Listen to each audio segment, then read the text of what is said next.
Salut à tous. Alors on se retrouve aujourd'hui pour une vidéo, les relectures que j'aimerais faire en 2023.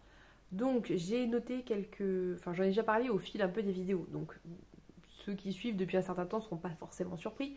Mais j'ai noté quelques livres que j'aimerais relire en 2023, parce qu'il faut savoir que je suis une grande relectrice. J'aime vraiment beaucoup relire les livres, en tout cas les livres que j'ai vraiment aimés. Et c'est même pour moi assez frustrant de ne pas le faire parfois dans la foulée quand je viens d'en lire un, de ne pas le relire. Je pense que c'est une habitude que j'ai prise à la fac parce que quand on étudiait un bouquin, on le lisait au moins 2 fois et une troisième, voire 3 fois. Et une fois supplémentaire par extrait, pas dans l'intégralité, mais par extrait selon ce qu'on étudiait comme passage.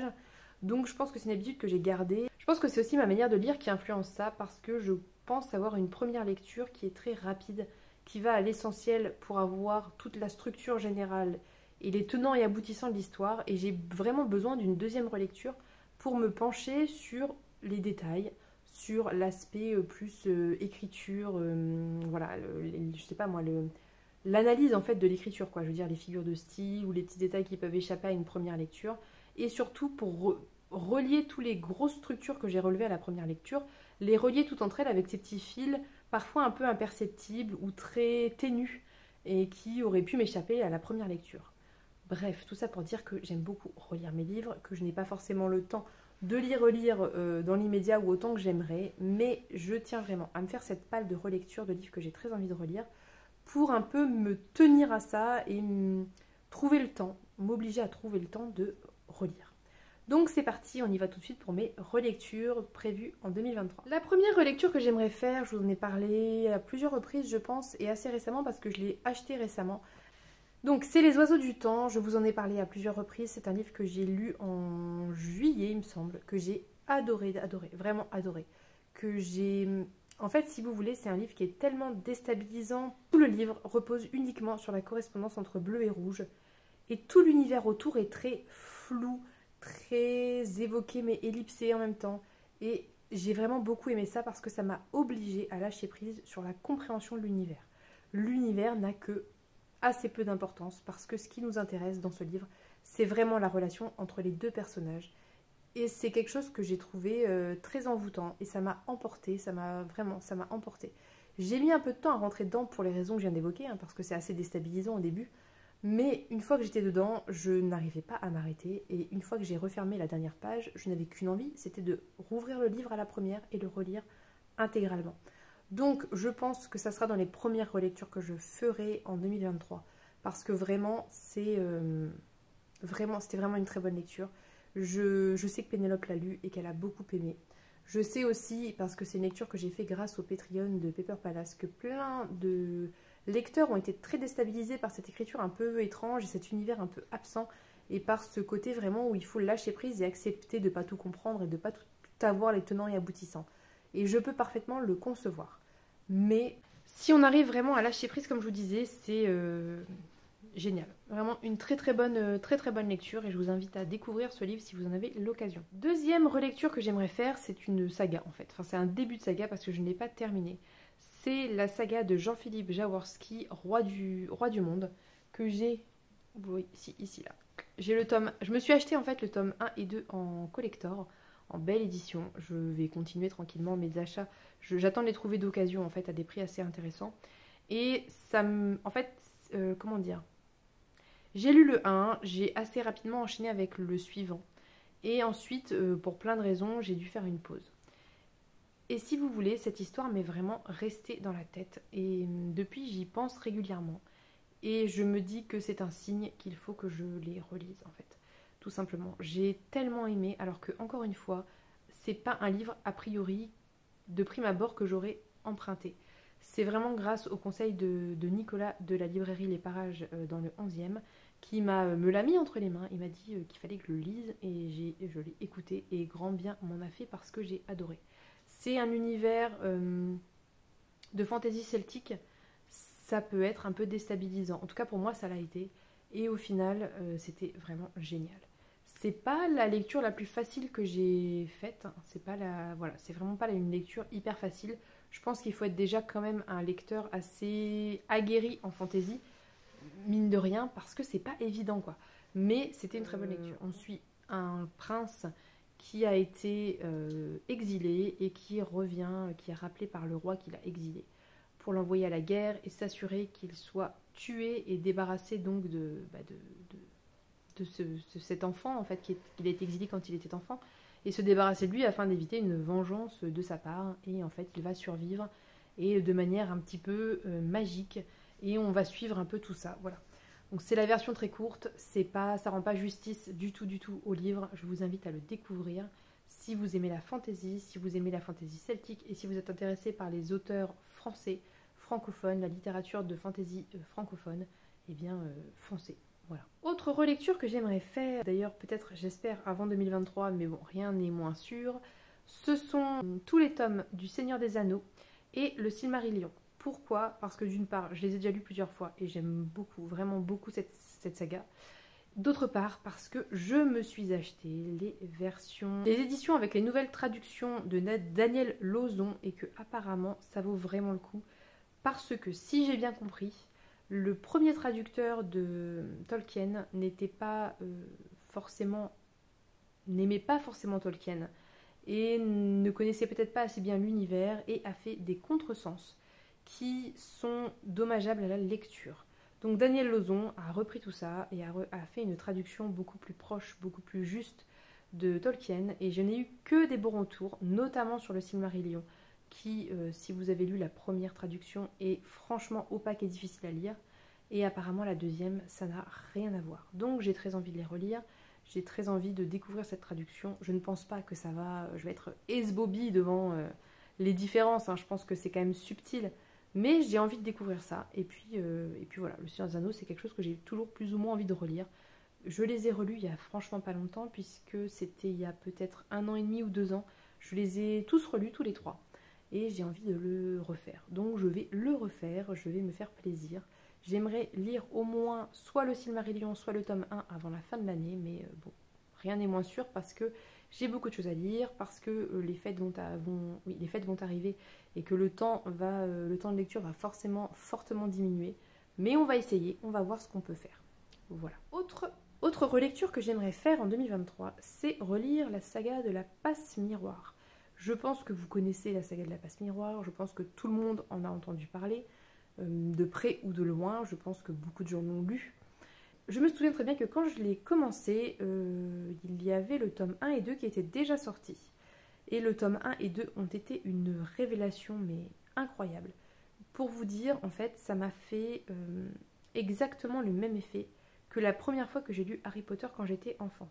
Et j'ai trouvé ça vraiment génial parce que pour réussir à procurer cette sensation qu'on a quand on lit et qu'on est un enfant, c'est quand même très fort. Parce que l'œil adulte et l'expérience de lecteur font qu'on est quand même un peu désabusé, que voilà, c'est pas facile de nous reprocurer ces sensations propres à l'émerveillement de l'enfance. Et là, ça me l'a fait avec le tome 1 et surtout avec le tome 2. J'ai adoré. J'ai attendu la sortie du 3, puis la sortie du 4, que j'ai acheté tout de suite quand ils sont sortis. J'ai un peu moins aimé, mais en fait, je pense qu'il faut relativiser parce que, si vous voulez, ils sont très bons, le 3 et le 4, mais le tome 1 et 2 étaient tellement incroyables que forcément, le 3 et le 4 paraissent moins bons, mais ils sont quand même très bons. Donc je crois qu'il faut vraiment relativiser. C'est, je pense, difficile de tenir la barre aussi haut après avoir sorti ce tome 2 qui était absolument incroyable. Et j'ai envie de relire la saga dans son intégralité parce que ça se suit et vous savez, quand on lit des livres, enfin quand j'ai acheté le tome 4, j'ai relu le 1, 2, 3. Donc j'ai déjà un petit peu fait ces liens entre les tomes, mais j'ai envie de le refaire, de les relire, parce que je pense vraiment que quand on achète les tomes et qu'on attend leur sortie, donc on attend 1 an pour les enchaîner, eh bien il manque ce truc, voilà, qui est important, je trouve, entre les tomes et ce liant entre les tomes. D'autant que dans la passe miroir, ça se suit de manière assez directe quand même. On n'a pas d'ellipse de 10, 15, 20 ans, quoi. Bref, donc, comme ça se lit très vite, je me rappelle parfaitement que quand le tome 4 allait sortir, j'ai relu le 1, 2, 3 en quelques jours la semaine précédente, je suis pas trop inquiète. Ça se lit très vite, et d'autant que c'est difficile à lâcher une fois qu'on est dedans. Voilà, donc j'ai très envie de les relire tous les 4. Je pense le faire dans l'année 2023. Ça ne sera pas ma priorité, mais ça sera fait parce que c'est une lecture cocooning, hein, c'est une lecture réconfort, hein, comme on dit tout simplement. Il n'y a pas d'autre d'autres excuses et d'autres justifications à ça. Ensuite, j'aimerais relire Artemis Fowl, que je n'ai pas du tout relu depuis que j'étais au collège. Je crois que je devais être en peut-être 5e. J'ai découvert Artemis Fowl et pareil, ça a été peut-être 6e même. Je pense que j'étais en 6e. Ça a été vraiment une découverte assez incroyable. J'avais adoré, je me rappelle parfaitement avoir adoré l'univers, avoir adoré le personnage. Vous savez, c'est quand vous avez 12-13 ans là, et que vous lisez l'histoire d'un personnage qui a à peu près le même âge que vous, et qui n'a pas de parents sur le dos, qui fait ce qu'il veut, qui voyage à travers le monde et qui est totalement libre. Ça a fait un peu rêver, hein, concrètement, voilà. Et je me souviens que j'avais beaucoup aimé, que j'avais trouvé que l'univers était très intéressant, très riche et assez différent. Là, on suit un garçon qui, je crois, n'a plus son père et a encore sa mère, mais sa mère a une maladie mentale et elle reste enfermée chez elle et voilà, elle n'a pas toute sa tête, quoi. Et en fait, avec son majordome butler, il voyage à travers le monde pour retrouver le monde des fées qui est souterrain, je crois. Et je ne sais plus dans quel but, je ne sais plus pourquoi. Peut-être que c'est pour guérir sa mère, je ne sais plus très bien. Mais j'avais beaucoup aimé. Donc, à voir si je reste à la relecture aussi émerveillée ou si je suis déçue. Mais voilà, j'ai bien envie de tenter, ça se lit vite. C'est pas des grosses... Voilà, c'est de la littérature jeunesse assez tranquille, quoi. Donc je pense même les lire à mon fils, lui faire la lecture parce que de mémoire, ça s'écoute assez tôt. C'est quand même... Il n'y a pas de violence, il n'y a pas de truc voilà, affreux, quoi. On n'est pas sur de la littérature jeunesse comme du Flore Vesco ou les chroniques de l'érable et du furet. Donc je relirai Artemis Fowl. Mon frère va me ramener les tomes qui étaient chez ma mère, qui le sont encore d'ailleurs, et il va me les ramener, donc je pourrai les lire à partir de janvier. Autre relecture qui n'est pas franchement une relecture que j'aimerais faire, c'est Harry Potter, mais Harry Potter en VO. Je m'étais offert il y a quelques années l'édition collector, vous savez, noire avec la couleur de la maison que vous vouliez. Donc je m'étais offert cette édition, je m'étais offert le tome 1 uniquement en édition Pouf Souffle et je me dis que c'est l'occasion de lire de l'anglais et de la VO, d'autant que je connais tellement bien le tome 1 d'Harry Potter que ça sera franchement pas difficile à lire hein, parce que limite je pourrais quasiment le réciter je pense de tête, voilà. Donc je vais pas m'étendre sur Harry Potter, je vais pas m'étendre sur l'univers et tout ça. Je ne vais pas non plus m'étendre sur tout ce qui concerne J.K. Rowling. Voilà, je vais essayer de m'acheter les tomes suivants en occasion, mais en VO, ce qui ne sera pas forcément évident, mais je vais essayer de les trouver. J'aimerais relire la saga Blackwater, je l'ai dit, je l'ai redit à plusieurs reprises, et faire une vidéo dédiée. Je pense que ça sera dans les priorités de relecture avec Les Oiseaux du Temps, parce que j'ai vraiment très envie de les relire. Je pense que ça se lit franchement rapidement, enfin je veux dire même en les enchaînant ça se lit assez vite, donc voilà, je pense que je vais faire ça prochainement, en début d'année, fin d'hiver, voilà, je relirai Blackwater et je vous ferai une vidéo dédiée sur la saga des casquets que j'ai adoré comme vous le savez très sûrement. Ok, désolé, on a fait une pause soleil parce que là c'était plus possible, je voyais flou hein, à ce niveau là, je ne voyais plus rien. Donc voilà, je vais relire Blackwater, je vais faire une vidéo dédiée sur Blackwater, ça arrivera j'espère en février, on verra selon ce que j'ai à lire, ce que j'ai envie de lire, etc. Mais je pense le faire assez rapidement parce que c'est vrai que j'y pense depuis que j'ai terminé avec Pénélope le tome 6, j'ai très envie de les relire. Je sais parfaitement et pertinemment qu'en les relisant d'affilée, je vais redécouvrir des choses. Je vais faire des liens à côté desquels j'étais passée et ça va être trop bien. Donc allez, plus que 2 relectures que je vais évoquer, même si on a plein d'autres, mais c'est les principales, on va dire. J'aimerais relire, et ça sera sur toute l'année minimum, là vous les voyez derrière moi, tous les Rougon-Macquart de Zola. Donc il y a 20 volumes, c'est pas rien. Je l'ai fait il n'y a pas si longtemps, il y a peut-être 4 ans, je me suis refait les 20. Il n'y en a que un que je n'ai pas réussi à lire parce que c'était vraiment pas mon délire. Je crois que c'était la guerre ou quelque chose comme ça. Voilà, qui parle de la guerre contre les Prussiens, mais je me rappelle plus. Bref, donc j'ai pas réussi à le lire celui-là. Donc là, ça sera l'occasion et de les relire et de lire celui-ci que je n'ai pas lu, qui est le seul du coup que je n'ai pas lu. Je ne vais pas m'étendre sur Zola, j'adore Zola. Je suis vraiment une grande fan de Zola. Je trouve que d'un point de vue historique, c'est hyper intéressant et surtout, je trouve que l'époque de laquelle il parle et les choses desquelles il parle en termes de société sont toutes les bases de notre société actuelle. Donc je vous garantis que tous les problèmes évoqués, ce qui est évoqué d'un point de vue du gouvernement, d'un point de vue du fonctionnement de la presse, du gouvernement, de la pauvreté. Alors, c'est exacerbé, c'est le 19e siècle, on est d'accord. Mais en tout cas, en termes de structure et de fonctionnement, c'est d'actualité. Et je vous garantis que quand vous lisez Zola, vous hallucinez sur à quel point on peut transposer ce qu'il dit à aujourd'hui, à plein de niveaux. C'est assez impressionnant. Donc, si vous êtes intéressé par tout ce qui est sociologie, société, politique, etc., lisez Zola, vraiment, lisez Zola. Si vous avez des a priori qui vous restent de votre adolescence, écartez-les et reprenez la lecture de Zola. Parce que je trouve que ça se lit très bien, c'est accessible, ça reste au même titre que... Enfin, bon, alors, avec un siècle d'écart, certes, mais au même titre que Michael McDowell, Zola, il publiait par épisode dans un journal. Hein, donc, on est quand même sur de la littérature, a priori, qui était plutôt populaire à l'origine. Donc, lisez Zola, dites-moi si vous l'avez lu, dites-moi ce que vous en pensez.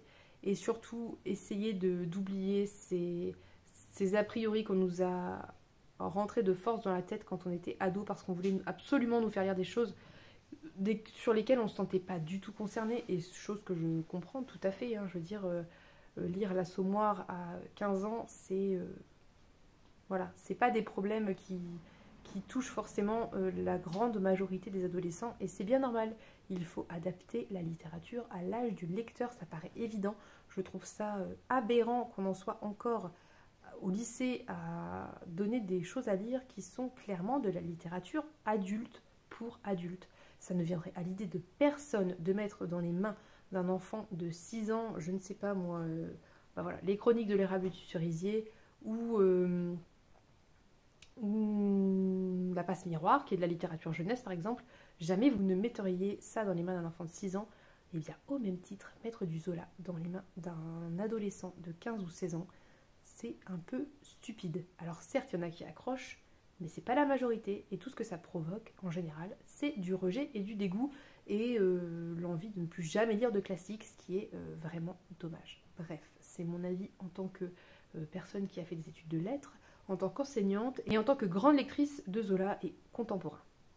Soit, passons au dernier livre que j'aimerais relire, et que je devrais m'acheter puisque je ne l'ai pas, je l'ai lu en emprunt médiathèque. C'est Le Chant d'Achille de Madeleine Miller, qui était une excellente lecture.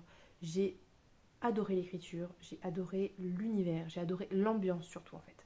L'ambiance m'a tellement parlé, m'a tellement envoûtée, que j'ai très envie de le relire, juste pour retrouver cette ambiance, à la fois mythologique, à la fois méditerranéenne, à la fois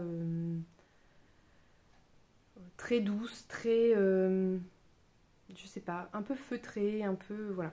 Alors la fin ne l'est plus, on est d'accord, mais pendant quasiment l'intégralité du roman, c'est le cas. J'ai beaucoup aimé les thèmes abordés, j'ai beaucoup aimé la relation d'Achille et Patrocle, comment elle se construisait, comment elle perdurait. Bref, j'ai adoré ce livre, j'ai très envie de le relire, je le relirai, je me l'offrirai d'abord et je le relirai. Voilà. Donc, je vais vous laisser avec les relectures que j'aimerais faire en 2023. Il y en a un bon paquet, en vrai, il y en a d'autres. Mais faut peut-être pas exagérer, je sais pas. Je vous ferai un bilan peut-être si... peut-être que je vous ferai un bilan mi-année sur ce que j'ai relu et fin d'année prochaine sur ce que j'ai relu. Et j'ajouterai si j'ai relu d'autres livres qui n'étaient pas inclus dans cette pâle relecture. Et puis voilà, on en reparlera d'ici quelques mois. Sur ce, je vous laisse. N'hésitez pas à me dire si vous aimez relire vos livres, si vous relisez des livres, lesquels vous avez envie de relire dans les mois à venir, et s'il y en a dans cette palle qui vous font envie. Je vous souhaite une bonne journée, je vous dis à bientôt pour une prochaine vidéo. Bye bye.